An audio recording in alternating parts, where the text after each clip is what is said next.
everybody, and welcome to Chat from a Hat. I'm your host, Josh Brown, along with my co-host, Caleb Luther. Caleb, how are you, my friend? Pretty good. Pretty good. Long work day.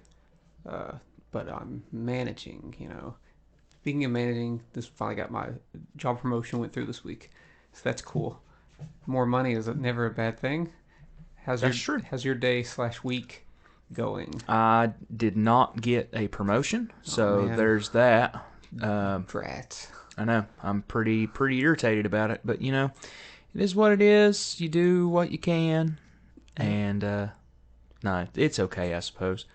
I can't really complain. Life sucks. This is the Life Sucks podcast today. This is Life Sucks. We're just dragging. We're just dragging along. Dragging along. It's because of the topic we have to do. It's very it's the topic. It's very, you know, it's very depressing topic. It's a very depressing topic because we didn't want to. We didn't really want to discuss this topic, but unfortunately we have to. But before we talk about our topic this week, Caleb, let's talk about last week. We talked about Billy Joel's top 10, and I have a question.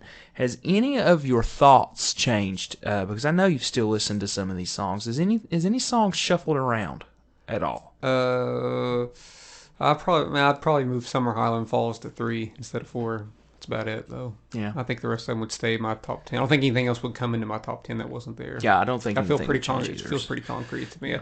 I've still listened to some of those songs quite a bit since last week. So. Yeah, we had a lot of fun with that episode, so go check that episode out. Last week's episode. Caleb. Yeah. So now this week we have got a lot to talk about. The Lakers, how are they doing? Because the last time that we had an episode, you were talking about them. They're doing really well, but just like last week, a whole other series could start by the time the next episode airs this Monday, because they play Game 5 tonight. Lakers are up 3-1. If they win, they move to the next round. If they lose, the series continues. You know, so I mean, they're looking good. Fingers crossed. We'll see. We'll see how it looks next week. I was going to say, what do you think is the probability that it's going to not make it to the next I think they're definitely... game? The Lakers could easily lose tonight. We're recording this on a Wednesday. It's Game 5. They could easily lose tonight because they're playing at Golden State. So they might lose tonight, but they're going to win it in 6 at the very least. I can't imagine it going to 7 games. That's crazy. I hope not. Fast forward to a week later. Seventh game.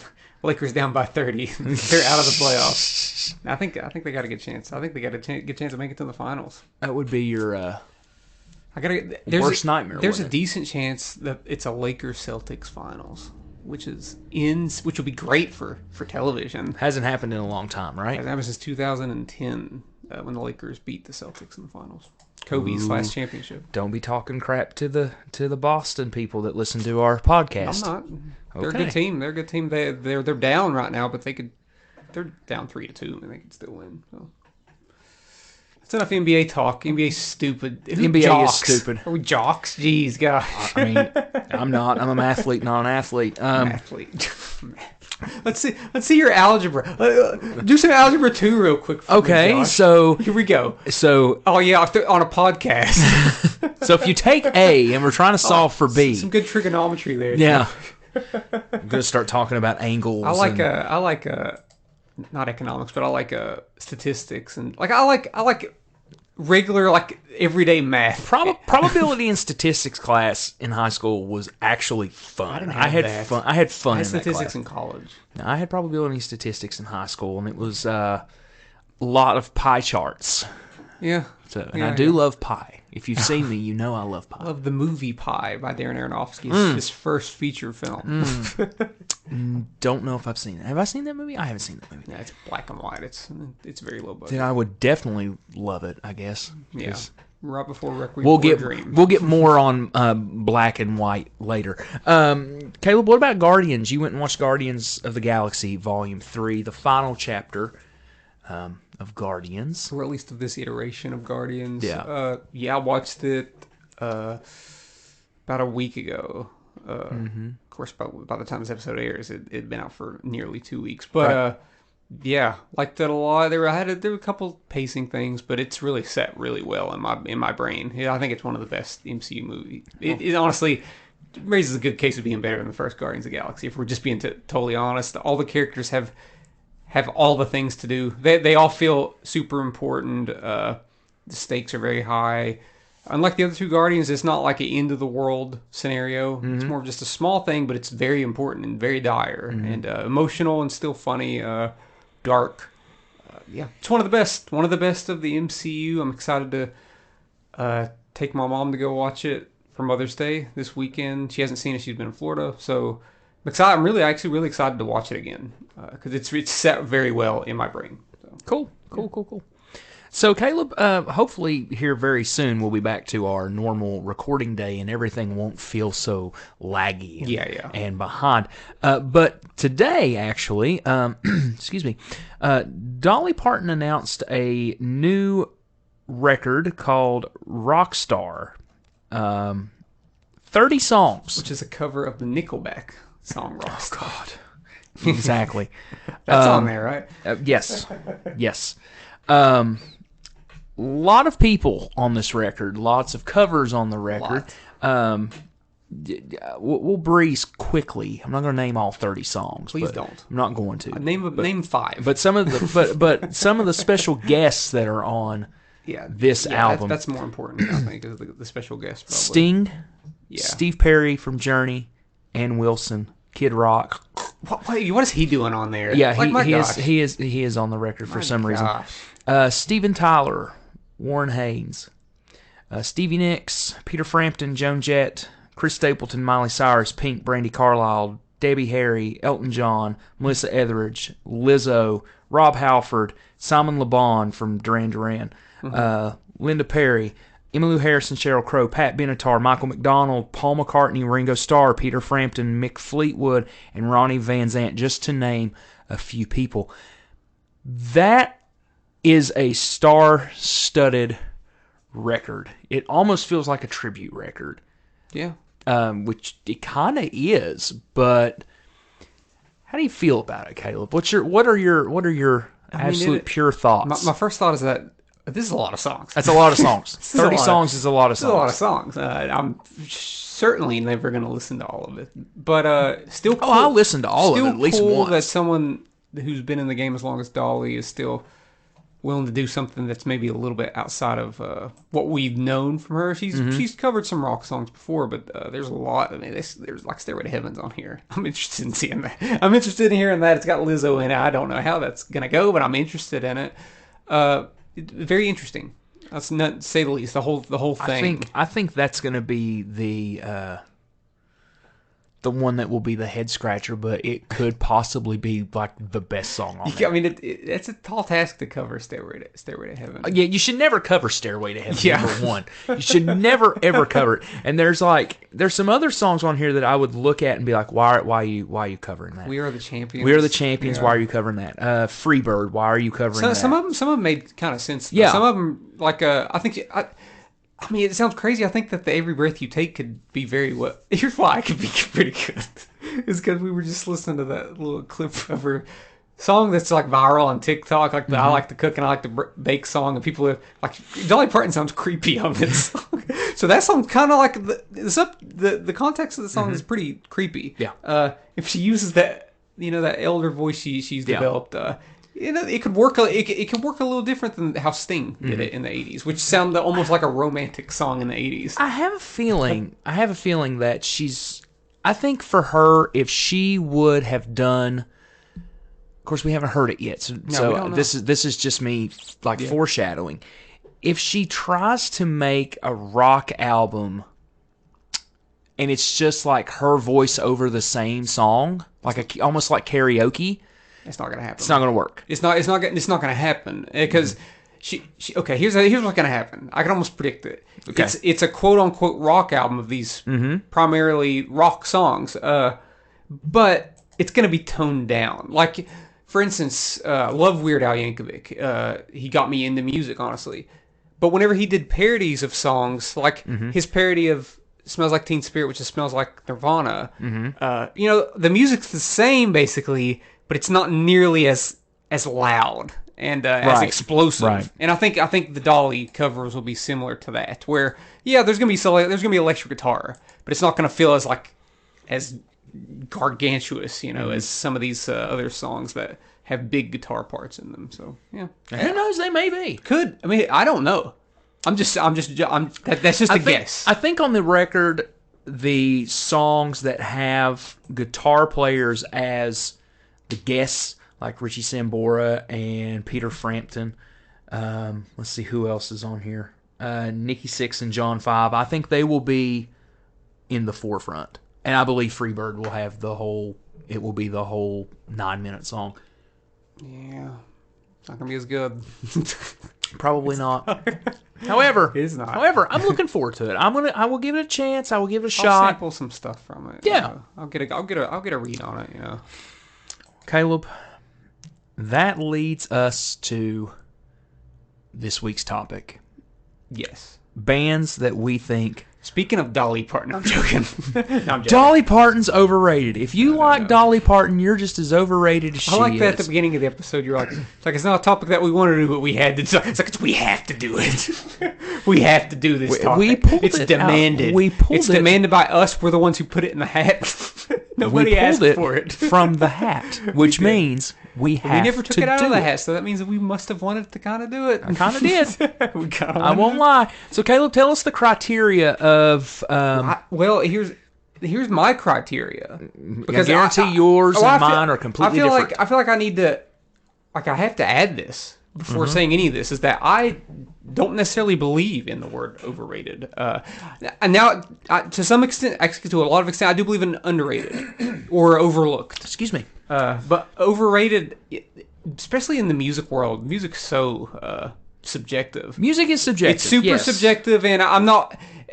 I feel like whenever I say that something is straight up overrated, that means that everybody that likes this artist is wrong and I am right, and that's not how I feel. But for the sake of the show, for one artist, for the sake of the show, I am going to list artists that either have wide critical acclaim or they're very popular that I'm just like I don't really like them, and that's not me putting down the fan base necessarily. It's just I don't like it, and I got to try to explain why it is that this thing doesn't touch my soul.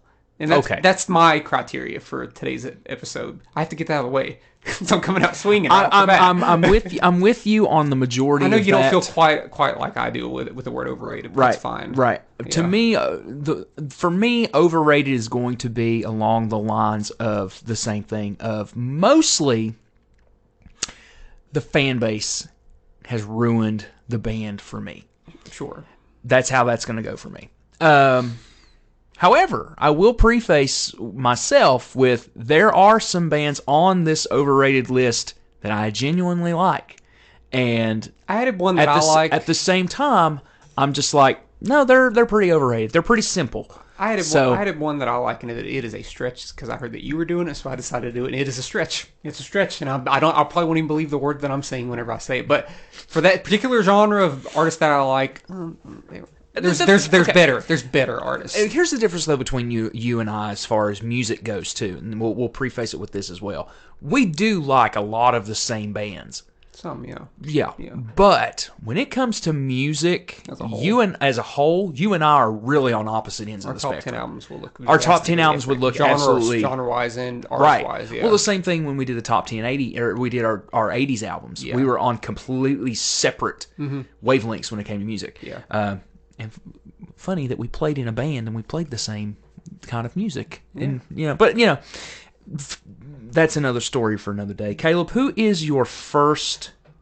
Did you go first on the last one? I always go first, and I'm going to continue to go first. Okay. That's how it goes. Okay. That's how the show goes. Okay. So I've separated mine. I'm giving you this. Okay. I've separated mine, starting with the critical acclaim artists. So I'm going to go through those. I'm not going to. I mean, we're going to go back to. We're going to take turns. But starting with critical acclaim. I have my first one is a critically acclaimed. My first four are darling. My first four or so are critically, quote unquote, critically acclaimed. And hold on, let me change my phone real quick so it's not going off whenever I'm trying to read these very important notes that I've made. Also, we need to say welcome new listeners and goodbye new listeners, because this will probably be the only episode that you listen to. Possibly. After you hear this. That's why I wanted to say all this stuff at the beginning, because definitely don't want to put down this fan base. Oh, absolutely not. Definitely don't want to put down this fan base. If you are into these bands, that is perfectly fine. Yeah. We do not care. Definitely, yeah. Because I mean, I'm starting off with an artist who is the most popular artist in the world right now. We did an entire episode about this artist. Oh my God! So I'm starting with Taylor Swift.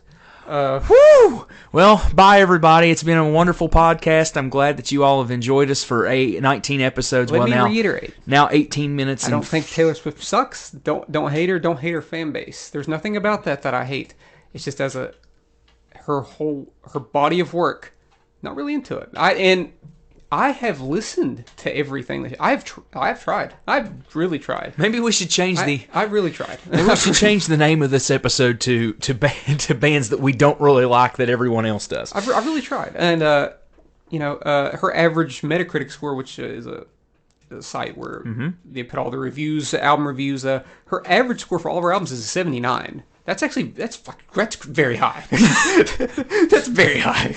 Like she has one album. I like how you caught yourself as well, because you were getting ready to drop an F-bomb. No, I wasn't. Okay. Okay. No, I wasn't going to say. Sorry. But sounded like one you of were. her albums, surprisingly, her highest reviewed album is Taylor's version of Red. That makes sense. No, it doesn't. It has a 90. No, that makes sense. It does make sense. Okay. It makes sense. Okay. Sure, I'll play along. No, I'm not getting defensive. I'll play along. Her second highest rate is Folklore. But yeah. But here's case number one for me in terms of why I wouldn't rate anything that she has that high. Okay. Because with that 79 average. Hold on, wait. Are you saying that you wouldn't rank Evermore at a 79? Is that what you're saying? I wouldn't. Are you serious? I give Folklore 7.5 out of 10. It's my favorite album from Taylor Swift. There's too many songs. We're not going to get defensive. No. Listen, I know. You know I don't really like her. It's my favorite album from her, and there's some songs that I really, really like. As if you listen to the draft, there's most of the songs that are after from Folklore, which you can go back and listen to the Taylor Swift draft episode. A handful of songs that I just do not care for on that album. It's a long album. It's over an hour. So yeah, that's my favorite album from her, and it doesn't even reach an 8. Most of her melodies don't necessarily connect with me as well as the lyrics, and I found that's a big selling point for some people, and it doesn't work for me necessarily. Okay, to play on what you're talking about. Yeah. I think Taylor Swift is a generational artist. By that, she succeeds at being. Okay, case in point. I understand. I'm agreeing with you to a certain extent. Yeah. That you and I grew up in the Taylor Swift era, but we were kind of on the back end of it. We were kind of already past that kind of music when she came out. When she was first coming out, we were at the tail end of high school, right, early college, and that's stuff that I definitely don't like. That's what I'm saying. And that's some people. That's still some of their favorite stuff. Right, and that's what I'm saying. I couldn't get into anything from her first 3 albums. I just couldn't. I tried. I couldn't do it. But that's what I'm saying. Like for us. I can agree with you too. I can agree with you to a fault. Yeah. Because I'm also with you. I like a lot of her later stuff than her. I definitely like her later stuff more. You know, like anything from Fearless and Taylor Swift, I'm just like, yeah. But anything from Speak Now On, I'm like, yeah, I can listen to that. Honestly, for me, it starts at Folklore. Sure. Of course, I mean, I like the song Lover, and there's still some songs that I like, but yeah. I've said this before. I'm typically song arrangement / composition first, and there's nothing to me that really stands out about her songwriting decisions and the core decisions that she decides to make throughout her songs. Gotta reiterate, listen to every album, and there are some songs that there are literally some albums that I don't like a single song off of. So that's mine. Don't think she's overrated, but because the episode exists, she's the one that I probably have the most experience with because I've listened to the most. Okay. So I was able to. I felt the most confident about speaking about without offending or being ridiculous about it, and I don't think I was. I think if you don't like someone, you don't like them. There's nothing you can do. You can't change that. Sure. still some stuff that I really like from her, though. Okay. Okay. That's my first one. Well, if you're still listening to the podcast after Caleb just eviscerated Taylor Swift at the very beginning. Listen. Listen. I mean, it's one of those cases where so many people like her. I must be wrong. I tell you what. So she has such a big fan base. So it's like good on them. 19 episodes was fun.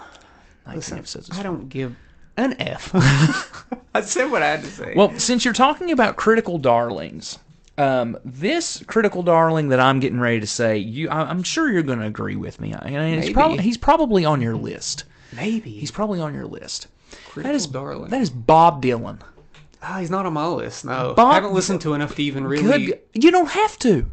You don't have to, because you know why? You don't have to listen to... No, you don't. Here's why you don't have to listen to Bob Dylan. Because everybody that's covered a Bob Dylan song has done it better than Bob Dylan.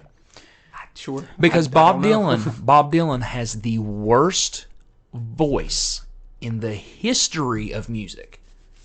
Sure, I don't know about that. I don't hate it. I would rather listen to the sound of paint dry. I'd actually rather listen to Bob Dylan. Does not have a great voice, by the way, not at all. But I would rather listen to Bob Dylan than listen to a lot of modern pop artists' voices that are very like fabricated. Absolutely not. Oh yeah, absolutely not. There's a certain especially when you're listening to music with headphones. There's certain like vocal frequencies when I'm listening to modern pop music where I'm like, oh, my ears cannot take that. I can't take that. So, yeah, to some extent, I would rather listen to a bad singer. I do it all the time. I listen to a lot of singers that are quote unquote, but I don't personally. I don't listen to Bob. I don't think I've ever listened to a full Bob Dylan album. Well, that's the thing. I have no dog in this fight necessarily. Bob Dylan. So I was listening to a podcast today, and they were talking about the top 500 Rolling Stones album. Like Rolling Stone did a thing. Of course, it's Rolling Stone, and you take that with a grain of salt because it's Rolling Stone. But they did the top 500 albums, and they did the top 30. Bob Dylan had 3 in the top 20. Who did this? Rolling Stone. 3 albums? 3 albums. In the top 20. You can't trust the Rolling Stone. You can't. They tend to have really crazy. They have crazy lists sometimes. Yeah. That is, but you can't put you can't put 3 albums by any artist in the top 20 of the best albums ever. Maybe the Beatles. That's it. The Beatles had 2. That's crazy. And you know what those 2 were? Oh God, I'm going to disagree. I know. You know what was high? They were at number 5. Abbey Road was at number 5. Was that the Abbey Road was at number 5. Revolver made the top 30, and I think the other one was like Sgt. Pepper at 16 or 17. Okay, I was surprised that wasn't the highest. Side note: the top 5 records were Abbey Road, I think a Bob Dylan album, Blue by Joni Mitchell. Number 2 was Pet Sounds. Number 1 was What's Going On by Marvin Gaye. Ah. Okay, I like it, man. That was the top 5. Having said that, going back to Bob Dylan. Bob Dylan is a wonderful songwriter. He can outwrite anybody. Yeah. But when it comes to playing and coming to vocals, I would rather sit and listen to paint dry. He's got some good song arrangements. I've listened to some stuff. I'd have to listen to the albums that people say are the best, and I haven't done it yet. Okay. I just haven't done it. I have never understood the appeal to Bob Dylan as an artist. So if you're gonna break down a classic artist, I guess I am next. Do it. I'm actually not gonna break down a classic artist, but they are a class. I did have to put in a classic rock artist on here because I guess I just had to. I guess okay. I tried to put multi-genre artists on here. But there's out of all of the classic rock bands. And, I don't love all of them, but there's a lot of stuff that I like from the majority of them. But there's one band that I just could never get into their whole body of work. Okay. That's Led Zeppelin. Man, you are 1-2 punching here, ain't you? Led Zeppelin's great. Led Zeppelin is, by all definition, they're incredible. But here's why I've never gravitated towards their music is that typically... never really liked blues or blues-inspired music. It's just the thing. it hasn't, the switch in my brain has not went off to be like, hey, Caleb, you need to like this. Hasn't happened, and I'm 33 and it hasn't happened yet. And I think a lot of their stuff is blues rock inspired. Now there is some stuff that there is some stuff, like we spoke about Stairway to Heaven earlier. I know that gets overplayed, but that's a great song. Like that's a great song, and Kashmir has a great has a great hook. There are great Led Zeppelin songs, but when it comes to their entire body of work, from album to album, and listen to an album all the way through, I'd find myself skipping a lot. Me too. Compared to even Black Sabbath, I'd rather listen to Black Sabbath. I think that they're more melodic, hookier. I'd prefer to listen to Pink Floyd. I prefer to listen to Rush. All these artists that were around the same, especially like a King Crimson. I'd much rather listen to King Crimson than who's a. I know a lot of people like to say that Led Zeppelin has a lot of prog elements, but King Crimson, when it comes to prog rock, I'd much rather listen to a King Crimson. Zeppelin didn't make my list. They didn't make my final list, but I put them on. I had them on the list. I just felt like they were a little too on the Beatles scale of being overrated. In my brain, it's like I just can't put them there with the Beatles. I'm just saying there's some Beatles albums, cop out answer. There's some Beatles albums that literally have in a row 5 of the best songs ever written. And I don't think I can necessarily say that about Led Zeppelin. I'll agree. To me, I know a lot of people say that each Led Zeppelin album is different, like Led Zeppelin 3 is an acoustic record and Led Zeppelin 4 is their best record and stuff, which I would almost agree. Led Zeppelin 4 is probably, and that's the most commercial album.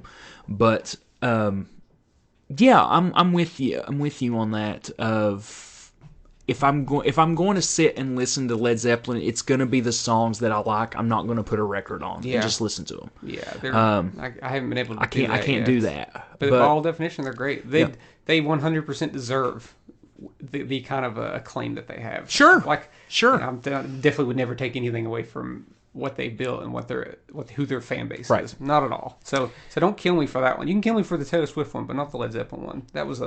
This was a bit of a stretch, the Zeppelin one. Who's your next? Well, speaking of classic rock artists, this is a band that I actually like. Not so much now as I did when I was really heavy into them, and that is AC/DC. I don't like AC/DC really at all. AC/DC to me, everything on, not everything, but the majority of the music from their debut album up to Back in Black and then Razor's Edge in 91, pretty good. Everything else sounds exactly the same. You can only talk about blood, girls, rock and roll as a subject. I know that seems like many times. I know that seems like hyperbole, but you are not wrong. and a lot of that stuff does sound exactly the same. To me, and I hate to say this because I don't want to take anything away from him, Angus Young is the most overrated guitar player of all time. I don't want to say that because my favorite thing about AC/DC is their guitar tone, and it's on every single song. But it is a good guitar tone. It is a good guitar tone. Well, as far as I can tell, no effects. That's fine. And as from a technical standpoint and his tone and everything like that, sure. But he plays power chords. He does play solos. It's right, but they're all just they're all just scales. But when it comes to power chords, when you got a good crunchy, sort of raw guitar tone, those power chords can really work. We've seen that in a lot of Green Day's music. Some of that stuff really, really works. But even with me thinking that Angus Young is technically great, still isn't my favorite style of guitar playing. Right. I'm not gonna run. I have to watch these Angus Young videos. Yeah. I think Led Zeppelin is way, way better than AC/DC. Yeah. I didn't put AC/DC on my list because there's no passion there. I can't even name 2 songs by AC/DC that I really, really like. But here's the thing though. I say they're overrated, and for me too, it goes into, and this is going to sound really stupid coming from me, seeing as one of my favorite bands is Kiss, a merchandising standpoint. And the way that people overblow them wearing shirts and things like that. It's like, oh, you got on a Back in Black t-shirt? Oh, yeah, they're an awesome band, dude. Yeah. I'm like, no, that's just what I pulled out of the dresser this morning, it's not because I'm supporting or blasting the band. Mm-hmm. But the thing about AC/DC is I say they're overrated, but if a song by them comes on and it's a song that I like, I'll probably listen to it. Yeah. It's just, to me, they're overrated from they've literally had the same tone, the same lyrical content, the same strong structure for 40 years. Yeah. Has it worked for them? Sure. I don't take nothing away. They have found their niche and they are there. But they are not the greatest rock and roll band of all time. And I'm sorry. I'm sure the fan base would say, well, if it's not broken, why fix it? And my answer, my reply to that would be, it's a little broken. It's a little broken, but AC/DC just isn't my thing. Right. Just not my thing. Don't know. I mean, I like them. Don't get me wrong. Can't relate to it. I really don't. Well, I know you don't. I don't. I'm just Yeah. saying I do genuinely Yeah. like them, Yeah. but I still think they're an overrated band. I can see that. Yeah. Okay. My next one, moving to modern music. Oh God, I've still got a bunch of past people. I don't really have any more classic. That was. I didn't want to. Do you want me to take a classic one real quick? I'm just kidding. Go ahead. I didn't want to talk too much trash about the classics. It's the classics for a reason, you know. And if it's lasted that long, you know, there's probably a good reason. So Sure. So I'm going with modern stuff that maybe might not age well. And okay. This next one I think is a prime example. Maybe it's just totally not for me. I know it's not for me. I know it's not. Okay. But I'm still going to talk about it because that's Cardi B. Cardi Okay. B is a hip hop artist. Admittedly, not my brand of hip hop. I'm more into the more poetic, thought-provoking hip hop, like Tyler the Creator. I mean, Kendrick Lamar, Outkast, Eminem, even some Kanye. Kanye West is out of his mind crazy, but some of that stuff is really good. And Cardi B, the music, like the beats and all that, are fairly generic. They kind of just sounds like club music. To me, her voice is grating. Like I can't even take it. The lyrics aren't especially deep, and her one album that she's had has an 84 on Metacritic. I've listened to this album. This came out in 2018, I believe, and that was the year that when the Grammys came out and the Album of the Year nominees came out. I listened to every album and actually got into some stuff. I got into Brandi Carlile, Casey Musgraves, and Janelle Monáe. Their albums, I was like, whoa, these albums are awesome. Especially the Janelle Monáe album is actually one of my all-time favorite albums. But I had to listen to this Cardi B album, and that was a task. That was a tall task. It was very difficult to get through. Didn't like a single thing about it. Actually, I hated it all. But I mean, the album has an 84 on Metacritic. This is why I could never be a music critic, because I just think about what I like, and whenever something just sounds bad in my ears, I'm just like, no, I can't do it. Like, it's not working. So that is my second modern day artist that I've decided to trash. I didn't trash Taylor Swift. I respect her and whatnot, but I do not like Cardi B. Maybe her next album will blow me away. I did not like that first album though. Since we're talking about how many people we have, how many people do you have exactly? Just curious, because we don't really discuss. I ended up having 8 because I added that one that I liked. Okay, I put it at the very end. Okay, I have 8 too. Yeah, I knew you had 8, so I wanted to match with you. Okay. Yeah. Of course, one or two of these I may not really talk about. Yeah. So I'm going to get a lot of flack for this. I'm telling you right now. My number 3 is Jimi Hendrix. Jimi Hendrix. He had one album. His best. He had one album. 3 albums, didn't He did have 3 albums. He had one album. Why? He's like the Sex Pistols. He had one album. Are you saying the other 2 albums suck? I'm just saying they're not for me. Oh, okay. Here's the thing about Jimi Hendrix. How many times can you say Foxy Lady, guitar, Foxy Lady, guitar, Foxy Lady, guitar? I don't want to listen to a 14-minute guitar solo. Now, granted, I like Prince. Prince does a 14-minute guitar solo. Probably going to listen to it. I don't want to listen to it, but I'll listen to it. I don't need a 14-minute guitar solo of whammy and guitar getting smacked out of tune. I just can't do it. Cannot do Jimi Hendrix. Jimi Hendrix' best song is All Along the Watchtower, correct? He didn't write that song. Written by Bob Dylan. Written by Bob Dylan, who I just talked about earlier. I can't do Jimi Hendrix. That one Jimi Hendrix song is pretty sick. It was the Hulk Hogan, Hollywood Hogan. Voodoo Child? That's a good one. Well, yeah, that's a good song. I love that. That is a good song. That guitar lick. That was one of the first. That's a good licks. song. Yeah. I don't know, man. I have never been able I've never been the biggest Jimi Hendrix. in Jimi Hendrix. I think Jimi Hendrix is great. And I tried. I think Hendrix, tried so much. I think with Hendrix, it's a case where a great guitar player, not necessarily a great songwriter. Okay. Lyrics are just like, let's throw in some words here. And listen, I didn't put this band on here because I know better. Mm-hmm. But it almost has like, I guess I'll say it. James Hetfield. He reuses a lot of words and a lot of melodies. But the guitar, but the songs work in a certain way, and sure, they have sick guitar licks. I'd probably rather listen to Metallica than Jimi Hendrix. But Jimi Hendrix is a great guitarist. It's just, I guess it's one of those acts that I never really dug deep into enough. I guess similar to Bob Dylan.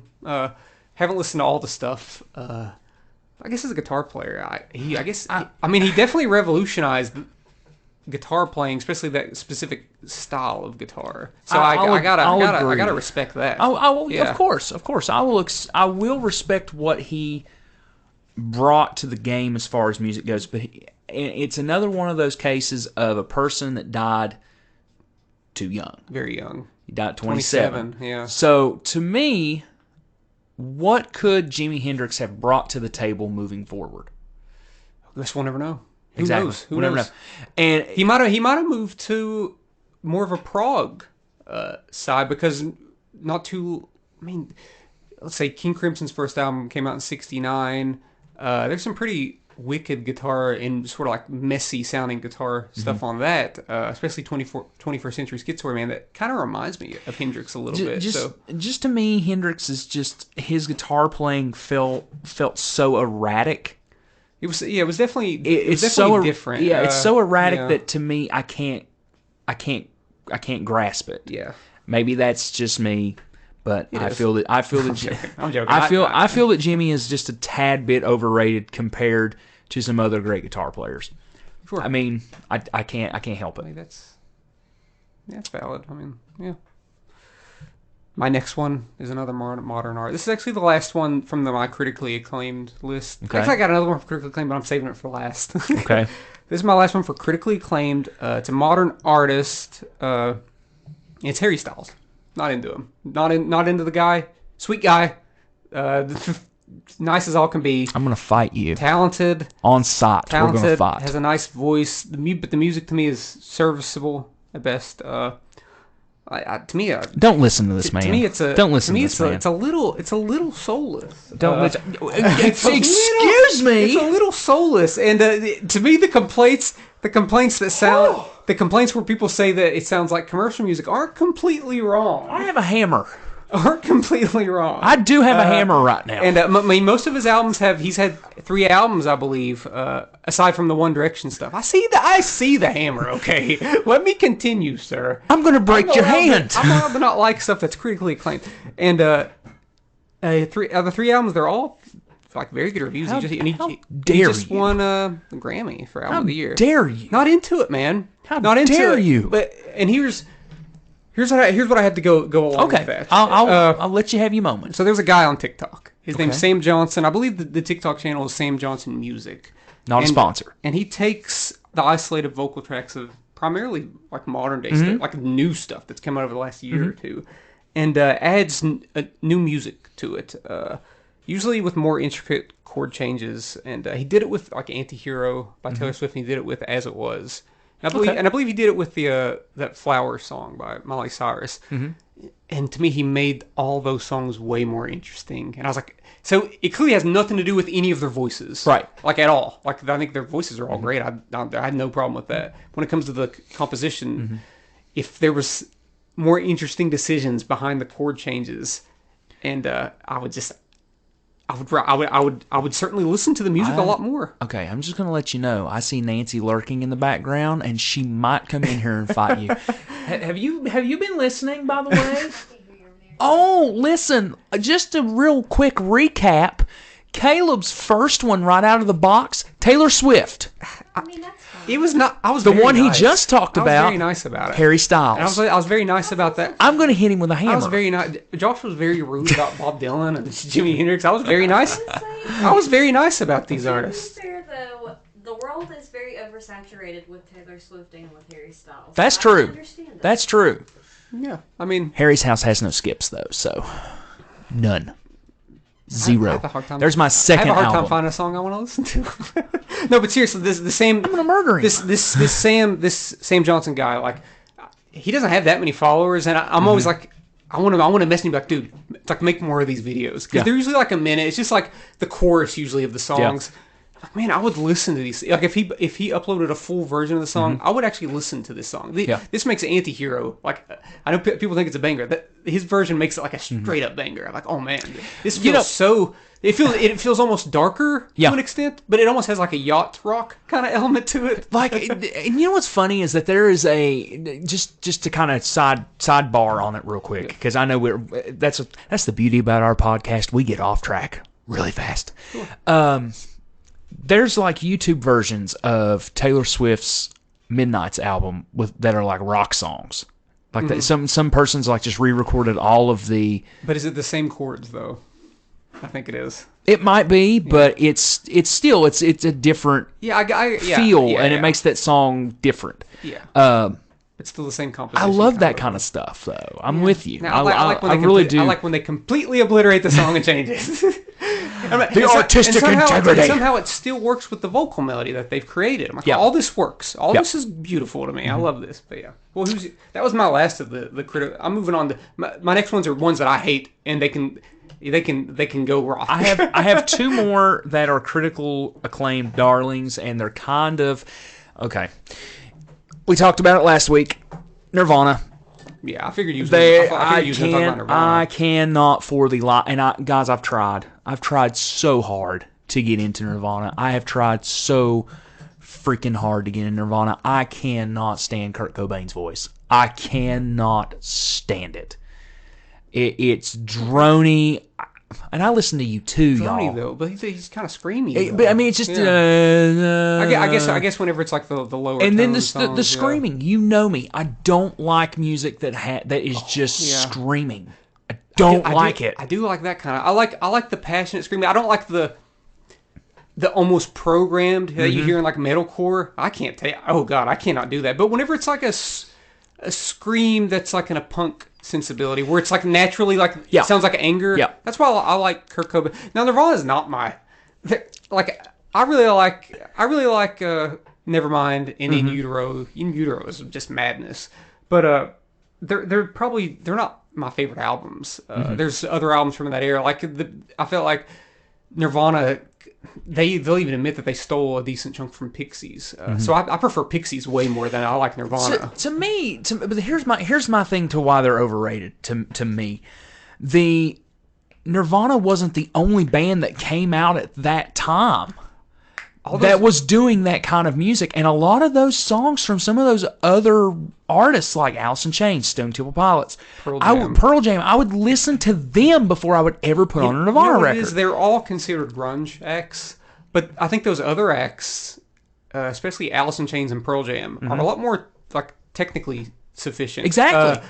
And I think what made Nirvana sort of stand out, and somehow they broke bigger than all of them, is that they were a little. They almost felt like do-it-yourself DIY to some extent. Their production was like nobody could ever say any of their albums were overproduced, and there was a punk element to it that still had grunge, but there was a punk element. And Alice in Chains and Pearl Jam, while obviously technically great, they weren't like that. Yeah, and I think that's why maybe Nirvana appealed to a wider fan. I think punk people really like that, and they had to deal with hair metal for a while, and they were like, oh, this new thing is taking over the mainstream again. And I understand. I totally understand what you're saying. All those bands are probably more talented than Nirvana.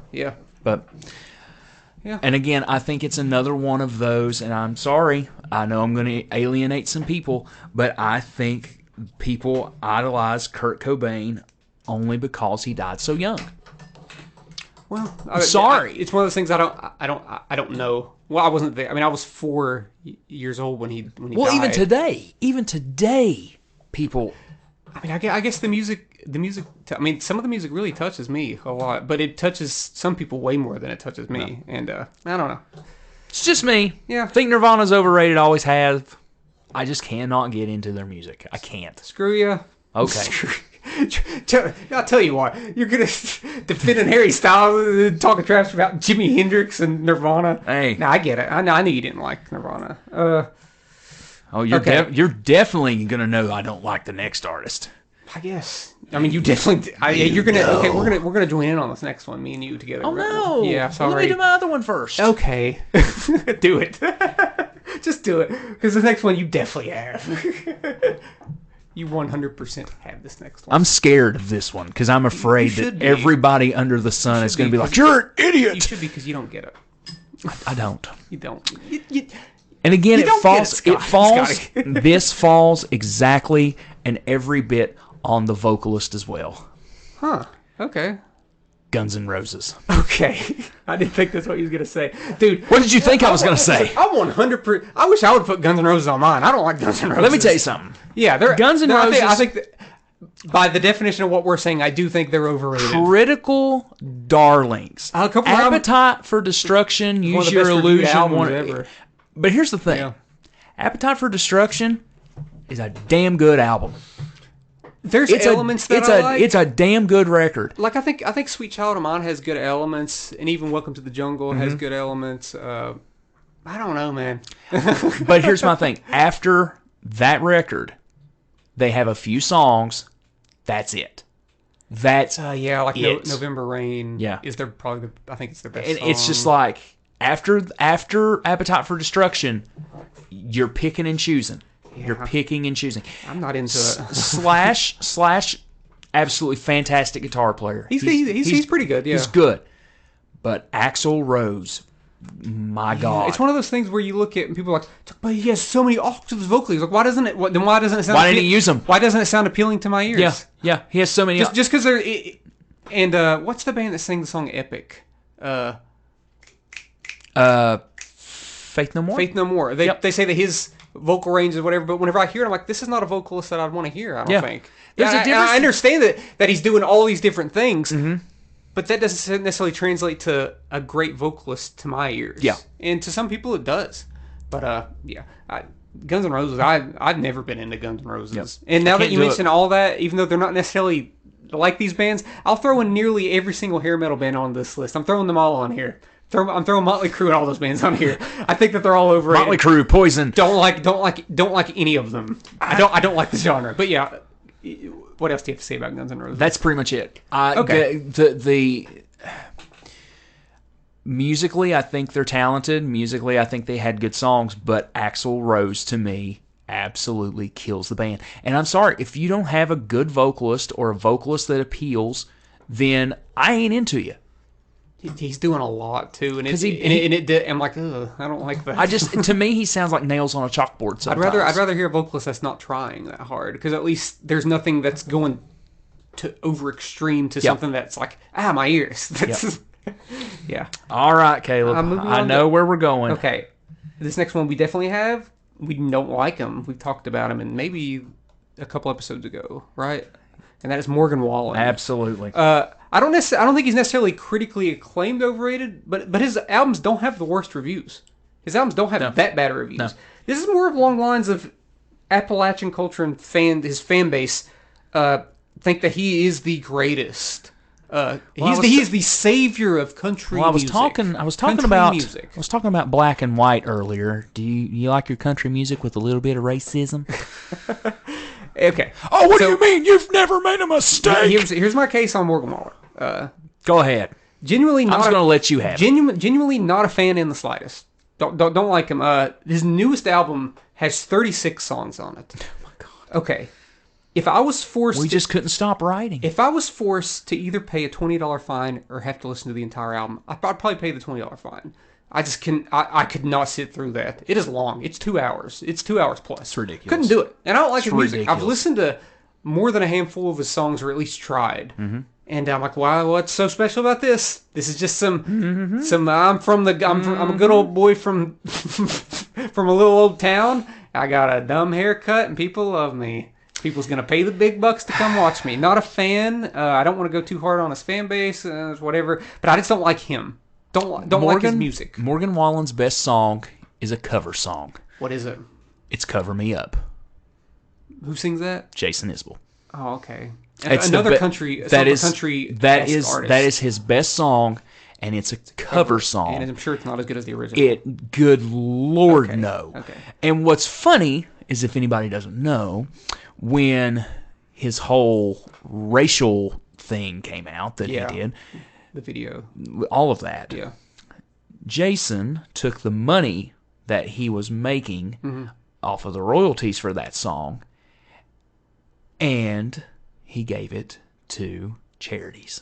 I remember that. Yeah. You remember that? Yeah, I remember that. That was a few years back. Yeah. Thanks, Morgan Wallen fans. You've been given your money. I didn't know that he existed until the race thing came out. He was supposed to perform at SNL. Yeah. That thing came out, and no. Here's what happened. He was caught drinking at a bar when the pandemic was going on. And he was out unmasked and stuff like that. When this was at a time when nobody knew exactly what COVID was and what it was going to do. And they were like, no, you cannot perform this week. You've been doing this and this. And then they eventually brought him back and brought him onto a skit. I was like, it's like, SNL, this is bad on you. Like, why did you bring him back? Yeah. And then that thing happened. Yeah. Of him dropping the racial slur. And that 2020 was when I found out about him in the worst possible way. Mm-hmm. And then listening to the music, I'm like, well, what's so special about any of this? There's nothing special about any of this. And side note, me and you used to DJ a lot, and we DJ'd a lot of middle school dances, and a lot of the middle school kids love Morgan Wallen, and we would hear some of these songs. Oh yeah, I don't remember that. Well, no, this has been okay. Never mind. You haven't been around. I don't think I was around. I have. Okay, I wasn't around. Yeah, and I hear these songs, and I'm just like, this is absolutely terrible. Yeah, it's terrible country music when they're white toast, like nothing. Yeah. Vanilla bean, no chocolate syrup. A little bit like Taylor Swift. No, I'm joking. Taylor Swift looks like the Beatles. I look at it from this perspective. You want to listen to some country music that has some substance? Jason Isbell. Listen to Coulter Wall, Orville Peck, Brandy Carlisle. The list can go on and on and on and on and on of people that are better artists than Morgan Wallen. Willie Nelson, Garth Brooks, Johnny Cash, Glenn Campbell. The list goes on and on. If you got to dial back 40 years to find the good country stuff. I don't understand the appeal. I don't understand the appeal. On the opposite end of Morgan Wallen, an artist that I actually really respect, and I like this person, and I thought about putting them on this list, but this is just a mention. I'm not actually putting him with this. And I thought about it. I'm like, no, that doesn't seem right. This is someone that came up as far as I know, as a local artist, and it made his way and selling out shows, and I don't know how well he does all across America, but at least in our half of the country, he does very well. And that's Tyler Childers. The music never touched me. There's some songs that I think are really good, but he's a good guy. He's a decent guy. I would never compare him to Morgan Wallen, who's by all definition not a good guy. But yeah, I want to throw in that name because I don't necessarily like Tyler's music that well, but I mean he's better than Morgan Wallen. He's doing his thing and he's staying true to his roots in the most, and that's the most. If you're gonna be a real country artist, at least like don't feel like a corporate sellout. Yeah, you know. Yeah, so, yeah. All right. You remember back in the whole when a music record company would get a artist, and then that artist became successful, and then another label would be like, well, we gotta have one of them. Yeah. Oh, you all got... Remember record labels? Yeah. You all got Backstreet Boys? Well, we've gotta have NSYNC, because we just showed our age, but... we gotta get the opposite, the exact copy of this artist. Oh, you guys got Green Day? Oh, we gotta get Blink-182. You know, it's... Who's got the Offspring right now? Who's got the Offspring right now? Yeah. Who has got Dropkick Murphys? Who's got Jamiroquai? Virtual insanity. But that's the thing. That's how he feels to me. He feels like a record company made, we gotta have one. It feels there was a couple artists that were in the same vein of that with popularity there in the mid 2010s, like an Eric Church. But I never hated Eric Church the way that I hate Morgan Wallen. There's just something about Morgan Wallen that I'm like, no, do not like him. Who's next on? Well, I just did 2 back-to-back. Do you want to do one more back-to-back, buddy? I can throw in one. Okay. I can throw one in. Okay. It's not a big one. Not a big one, but I don't like the artist. Okay. And actually, I've seen him in interviews, and you know what? He seems like an okay guy, and he's actually very talented. But he actively chooses not to make good music, and it annoys me. And that's Post Malone. Posty? Yeah. You don't like Posty? No, man? dude. Not even the stuff that I'm supposed to like. No, this sucks. Not Posty? No, dude. Oh man. No. Dude. Like I said, could be making good music because he is actually a very talented vocalist and at least a halfway decent guitarist. Like they did that stream where they just played Nirvana covers like during the pandemic, and I'm like, man, they were killing it. You know what I'd have done? Turned it off. I know. But he has a good natural raspy kind of voice and could be using that. But instead, music feels a little pandering. It feels very radio, mainstream, very auto-tuney, pitch correcty. It's used as an effect frequently on all of his songs, and I can't name a single song. Even the song that everyone was like, "This is the Post Malone song that's good," and I heard him like, "No, I don't like it. I don't like that song. I'm sorry, sir." So yeah, that's just a small one. Nothing about him annoys me. I know he could make good music, or at least music that would appeal to me. Yeah. And he actively chooses not to do it, and screw you, Post Malone, for that. He's doing fine without my approval. He's doing absolutely fantastic. So, Caleb, another band that I actually like that I think is overrated, Blink-182. They have not made a good record in 10 years. What? Okay. See, what's your definition of overrated? Because they have like 2 albums that have good reviews. And those 2 albums are good. It's a fan base situation. A fan base situation. It's a fan base situation. Yeah, it seems like the fans will be like, no matter how bad they suck. Which, you know what? I have watched a couple videos of them actually on their tour, aside from the Coachella set. Mm-hmm. And I believe they still are using pitch correction for Tom. But you know what? Just do it. Never let you down, because boy. The videos I've watched lately, like, because they play dance. Ghost on the Dance. I saw that. I was gonna send it to you, and I was like, "This is terrible." And it's actually, honestly, while not good, they're still one of the worst live big bands. That's my point. They probably sound better than they did in 2012. Yeah, which is it's a low bar. That's the thing for me, and that's why that you're making my points for me. Yeah, they're not a good live band. They are not a good live band. If I'm going to pay $125 for a show, they better be good live. And they weren't even, honest to God, they weren't even good when the other guy filled in for Tom. They weren't even good then. I'm like, I thought they would have because he's good live. Yeah. But no, there's just something about when you join Blink-182, you have to be mediocre live. I'll tell you what it is. With the exception of, Travis is a great drummer. They can't keep up with Travis. That's the point. That's the problem. Neither of them are good enough musicians to. You'd need an incredible guitarist, an incredible bassist to be able to play along with what he's doing. I wonder if they play to a click track. There is no way. That's my point. Because they speed up the songs a little bit. Maybe they should. I mean, they might. Because here's the thing, and talking about Travis Barker is a amazing drummer. Very innovative. But he does way too much. And it shows live. In the studio, it doesn't show. But live, it shows because they play to a click track when they're playing. The other two, they can't do it. They just can't. They can't. They cannot keep up. And I'm sorry, we've played in bands. We know, and there was a time when Nathan, our drummer, would play things that would throw you and I off. Yeah. Because, granted, okay, music 101 for people. You are to follow your drummer. As far as tempo and everything goes, you follow your drummer. But when your drummer goes completely off the rails, somebody has to hold the reins. Travis goes off the rails sometimes. Mm-hmm. And when he goes off the rails, it throws everyone off. They can't get back on. They are a mess until the end of the song. Mm-hmm. And most importantly, you just need to play to the song. play to whatever's going to make the song better. And it's not that noticeable in the studio. In the studio, you're hearing these things like, oh my God, that is incredible. What an incredible drummer. But then live, you're like, ooh, like none of this really works. Yeah. But Blink-182's fan base think they can do no wrong when they have done plenty wrong. Here's the thing. I think that the Blink-182 fan base, whenever they hear them play live, they're like, it's like, yeah, they're not that good, but I still love it. This is great. And I would not want to pay that money to watch them play. Absolutely not. Like, they just don't got it. I'm willing to hear whatever album they have, even though I hated that first single that they've released recently.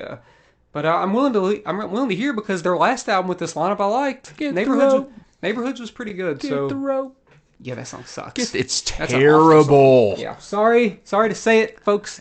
I want to hear 45-year-old men talk about bad sex. It is, by all definition, a bad and hanging themselves and okay. See, my next one actually goes along with that because I believe this band is also in the pop punk realm. Okay. Hate this band. Hate them. Oh my God. They're my least favorite band to come out of the 2000s era of emo, and they're still My Chemical Romance. No, I love My Chemical Romance. A Day to Remember. Ooh, I hate A Day to Remember. Man, let me tell you what, Nancy may not let you back in this house. I'm sorry, Nancy. I'm truly sorry, but I do not. She may not let you back in this house. I hate them. I can't save you. I think both their music and their lyrics are extremely pandering to a very specific fan base. And yeah, kind of hate them. Story time? From you? Can I have a story time? Sure, yeah. The last concert that I saw before the pandemic was A Day to Remember. Do you remember this? They played in Huntington with Beartooth and I Prevail, I think was the band. Yeah. I was on my phone the whole time. Yeah. The whole show. I understand. It's not our thing. 3 hours. However, watching people like mosh from the stands and being like, I'm glad I'm not down there. But yeah, I had nothing. Here's the thing with The Day to Remember is that they really broke out big around 2009, and they almost got me a couple of times. Like, oh, it's kind of fun, but then they became this band that specifically sings about my friends or my hometown. This emo era where bands had to talk about their hometown. Yeah, and they had to talk about their friends. I think it started with Newfound Glory with their dang song "My Friends Over You," which came out in 2002. They started it all, I think. Every generic pop punk emo act after that was like, we have to incorporate that. Yeah. That is the thing. That's what we got to do. And I may be totally off about A Day to Remember, but I don't think I am. I've listened to a lot of it. I do not like it. Vocally, instrumentally, none of it sounds real. It all sounds fake to me. Don't like it. Hate them. There. Hate them. I said it. Hate them. Hate them. Was that your last band? I got one more band that's that was the stretch. That was the big stretch. Oh, the big stretch. Okay, the big stretch. So my last band is a band that we talked about last week as well, Greta Van Fleet. Oh yeah. This is the band that I don't understand. The hype. I do understand it, but it's a sad understanding for me. It's a little bit of a sad understanding. I don't get it. So the other Monday, I think it was, I said, you know what? I'm going to get on YouTube. I'm going to play a mix of Greta Van Fleet songs. I'm going to give them one last chance before I put them on the overrated list of mine. Mm-hmm. I made it through 4 songs. Yeah. Those 4 songs: Highway Tune, When the Curtain Falls, Heat Above, When the Levee Breaks, and Safari Song. I think I've heard all these songs. I would like to give my thoughts because I wrote down my thoughts as I listened to these songs. Okay. Highway Tune, literally trying to sound like Robert Plant, Led Zeppelin. Blatant. Number 2, When the Curtain Falls, literally Led Zeppelin. Yeah. 3, Heat Above. Organ at the beginning, pretty cool. Then Led Zeppelin. Yeah. The same people that like Greta Van Fleet hate Rush when the lead singer tries to sound like Geddy Lee and Robert Plant. He literally tries to sound like Geddy Lee with his high-pitched squealing from like Rush back in the 70s, 80s. The only difference is that musically it's nowhere near as interesting as Rush. No. And that goes along with, they're a band that's trying to kind of sound like Led Zeppelin, and Led Zeppelin, as I've made clear, is not one of my favorite classic rock bands. So you're 5 steps behind there. Like why try to recreate something that was this one singular thing? I saw a comment that said, it said, these guys are saving rock and roll, and the one guy underneath went, how? That's literally what the comment said. It said how? It's nothing offensive, and I don't mind. That's why I didn't put them on my list, because I'm like, whatever, I don't care. It's not affecting me any. But I'm not gonna listen to it, and I don't think it's saving rock and roll, because you don't really hear any rock. Whenever like Imagine Dragons is considered radio rock, the swag rock stuff. Which, I mean, Greta Van Fleet is not that. They're just a Led Zeppelin ripoff. I would put Imagine Dragons on my list too. I wouldn't, because none of their albums have good. Luckily, all of their albums just get awful reviews because they suck. They are one of my least favorite bands. I would put Bruno Mars on the list too. Wow, oh Josh, that's a joke. That's a joke. I would not do that. See, thanks for reminding me of that. What was the group he had with the 2-man group? Silk Sonic. Silk Sonic. Yes. So whenever I was mentioning Sam Johnson and how he takes the vocals, isolated vocals, and changes the music, Silk Sonic sounds like that music. Like the music is very intricate. It sounds very old school. And I think that's missing in a lot. So I will actually never say anything bad about Bruno Mars. Oh, I would never either. Never, because to me he stands alone in a world of mainstream music that feels all too familiar. His halftime show made me a fan of Bruno Mars. But that was before he even started releasing the really, really good stuff. Yeah, that's before 24 Karat Magic came out. And I'm not even like, it's not like I'm on Spotify all day listening to Bruno Mars, but whenever he puts out a new song and it's good, I'll acknowledge it. Yep. And most of the time it's good. And that whole Silk Sonic album is great. Yeah. Yep. Yeah. Oh, but anyway, Greta Van Fleet, Savari song, blatant ripoff of Led Zeppelin. And then I got about halfway through that song and turned it off. I said, long story short... Led Zeppelin. Led Zeppelin.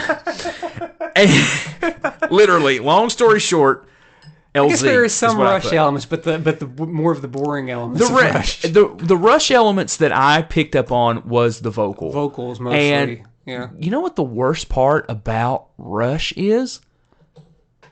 The vocal.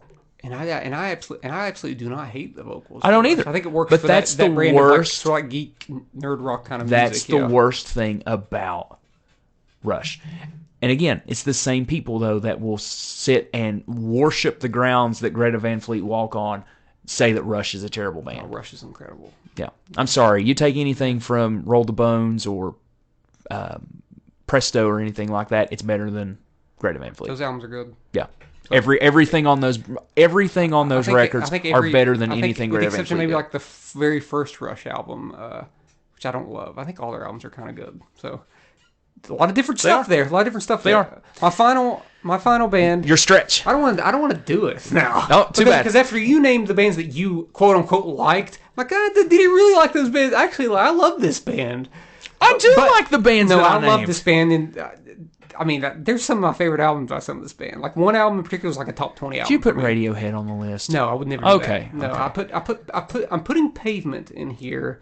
I love Pavement. Okay. Pavement is considered the best 90s indie rock band, and that is where the overrated elements come, because there are better indie rock bands that probably deserve a little bit more attention, especially like Pavement's debut album, which is very like lo-fi, and it's not my favorite. There's some good stuff on there, but I'm like, I don't know, there's kind of weird, and it's not my favorite stuff from them. My favorite album is Terror Twilight, their last album, which is their least popular album, because it was mixed by the guy who does Radiohead's music, and it just sounded very cohesive, and it was amazing. But I think bands like Built to Spill, Archers of Loaf, and Superchunk are deserving of, if not more, attention than Pavement. Even Stephen Malkmus, the lead singer, some of his solo albums are just as good, if not better, than some of the Pavement albums. Because some of those Pavement, like Wowie Zowie, the Pavement album is just... there's some head scratchers on that album. I'm just like, I know the fans love this album, but there's like half the album is just like, whoa, where'd this come from? Whereas Stephen Malkmus is a little bit more... I don't want to say mainstream, but a little bit more pop-oriented and very catchy and hooky. So by that definition, I'm putting Pavement on here. They're great. They are one of the best indie rock bands, and a couple of their albums are Crooked Rain, and Terror Twilight, a couple of my favorite albums. But Built to Spill, especially, is way more of a 90s indie rock titan than Pavement. And I don't think they'll ever get the attention. Because whenever Built to Spill goes back on tour, it's like, oh, Built to Spill's on tour. But whenever Pavement goes back on tour, it's like, Pavement is on tour. These is going to sell out in a second. I'm like, I get it. They don't tour that often, but even live, they're a little questionable live, too. So that would hurt me a little bit, but yeah. Any honorable mentions that you can think of right off the top of your head? Because I do have one. Honorable mentions. You know, as we were going through the show, I was thinking of the stuff like you said, Guns N' Roses, and I threw in all those hair metal bands. I was also thinking of Weezer. That's actually who I was getting ready to say. I was like, you know, they're just so unpredictable. Like, I think like half their that's the problem. I think like half their discography the is really good. Maybe 30% of their discography is like incredible. But then there's just some stuff, and the stuff that isn't good doesn't get good reviews, and people don't like it. So I'm like, well, they're not overrated. People don't like that. People don't like Ratitude. People don't like the Black Album. They don't like. People are very. I'm glad people don't like the Black Album. It's terrible. People like half of the Red Album, if that. And yeah, it's terrible. They're not good albums. Don't get good reviews, and their good albums do get good reviews. So I'm like, well, I think they're properly rated, right down the middle. Anyway, Caleb, you have anybody else? No, do you? No. We've spent an hour. We've spent close to an hour just completely trash talking bands that. I really didn't. I only trash talked. I trash talked Morgan Wallen. I kind of trash talk Post Malone, but I see the potential, and I trash talk A Day to Remember because I don't like them. Don't like them at all. I never will. Don't like them. Like them at all. People are just gonna totally obliterate us. I was very reasonable on Taylor Swift. Very. Did not trash her in the slightest. I wasn't gonna say anything. You know how I feel about some of those songs. Some of the songs are really, really good. Into it. Can't believe you said that about Harry Styles, though. Yeah, I'm not really. It's okay. Great guy. It's okay. But, yeah. It's okay. Yeah. It's okay. Please leave the MCU though. What was that acting job at the end of Eternals? It was fantastic. Thanos' brother. It was fantastic. It was awful. Josh. Shut your mouth. It was terrible. He was good in Dunkirk, though. He was good in Dunkirk. Yep. Was he good in... we'll have to ask Nancy about that. Because we didn't watch... I just read the plot twist, and I avoided it. You're talking about Don't Worry, Darling? Yeah. I heard he wasn't that good, but I don't know. Nick Kroll's in it. My Policeman? Nick Kroll's in it. Chris Pine. That's the episode. Florence Pugh.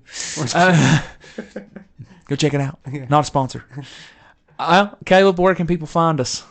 They can find us. Oh, we got to pick a topic. Jesus. Oh yeah, we got to. It's your turn to pick the topic, right? No, it's your turn. It's god. Because I got the overrated. So. Oh no. We were getting ready. You know what? It's something I don't want. I'm putting it back. Here's what happened. We got nervous because this is going to be the last episode that a lot of people listen to because we just like crap talk their favorite bands. Now, if people's big Jimi Hendrix fans, picked it for you. Now put it back. Okay. I'm gonna pick. I'm gonna be the one that picks. All right. Pick. It better be good. It better be good. I swear to you, it better be good. If not, we're going to edit it. I will. Oh, well, okay. Uh-oh. Well, we got a song draft. Oh, God. What now? It's Jimmy Eat World. Ooh. Oh, God. Ooh. Maybe a little niche, but man, we love it. We love Jimmy Eat World now. And I think some of our fan base is into Jimmy Eat World. I believe so, too. So next week we have a Jimmy Eat World song draft. How many songs? 23. That's a joke. 23. No, it is not 23. How many albums do they have? How many albums? They have 10? I don't want to count. 12? 12. You know they did that debut album that they buried.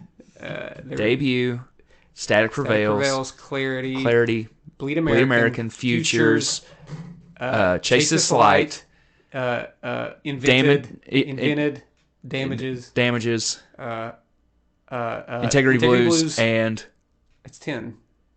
Surviving. Yeah. Did we forget one? I don't think so. I think okay. Okay. So 10 songs. 11. Okay, we'll do 11 then. One per album.